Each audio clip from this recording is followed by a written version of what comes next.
Hello once again everybody. Today we're going to be going over a little bit more of the physics formulas that we started on last time. What I wanted to start with is, if you remember the formulas that we went over last time, which were velocity, average. So average velocity is change in position divided by time. Using this formula we can actually begin to derive a few more things. So first off, remember, change in position is always written, it's always the same as just final position minus initial position, right? And the same thing goes for our other formula, in which we said acceleration is change in velocity over time. Change in velocity is the same as final velocity minus the initial velocity. This all we went over last time. So from this we can begin to create a bit of a new formula. So especially from right here, if we replace change in velocity with initial or final velocity minus initial velocity, we get A is equal to VF minus VI divided by T. What we do here is we just use some simple algebra. We multiply T both sides by T. So on both sides by T we get this. Acceleration times time is velocity minus velocity final minus initial velocity. If we rearrange, just add initial velocity to both sides, we get this new formula. VF is VI plus AT. This is one of our 5 most basic formulas for when we're talking about kinematics. So this is an important one. You can derive this really easily from this, especially if you just think about it intuitively. But what I've seen is a lot of students begin to forget, if a problem asks you just for the final velocity given like the acceleration time and initial velocity, a lot of students get a little bit confused and they forget this is a really basic property. And so that's why it's kind of a little bit easier to use this as a whole separate formula. The other thing that I wanted to go over was, if you remember the average velocity that we saw in this formula, average velocity change in position over time. I wanted to find another formula that we can use for average velocity.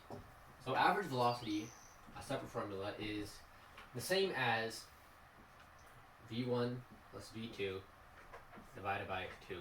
Or you could write this as VI plus VF divided by 2. Either way.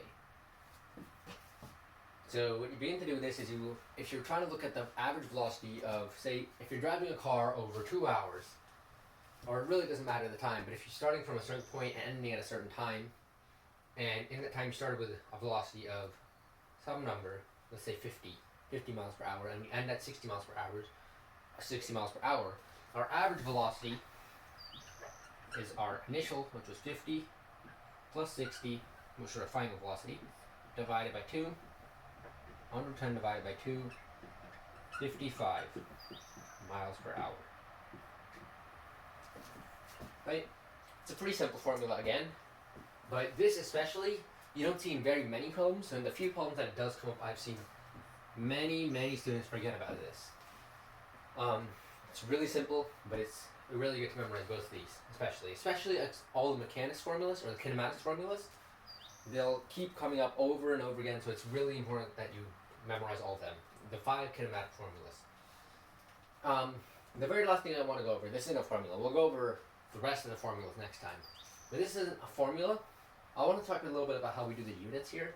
If you notice, what I do is, or at least what I was taught to do, was that you don't write your units in the actual problem, right? You just add them in at the end, that's why we use the thing that we did last time, which was checking your work, your solution by the units, and making sure that intuitively they make sense with what the question is asking.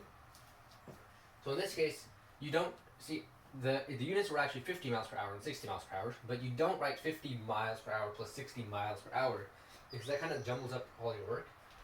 And so what you instead do is you just omit the units completely and you just write the numbers, and at the very end you go back and add the units as they should be.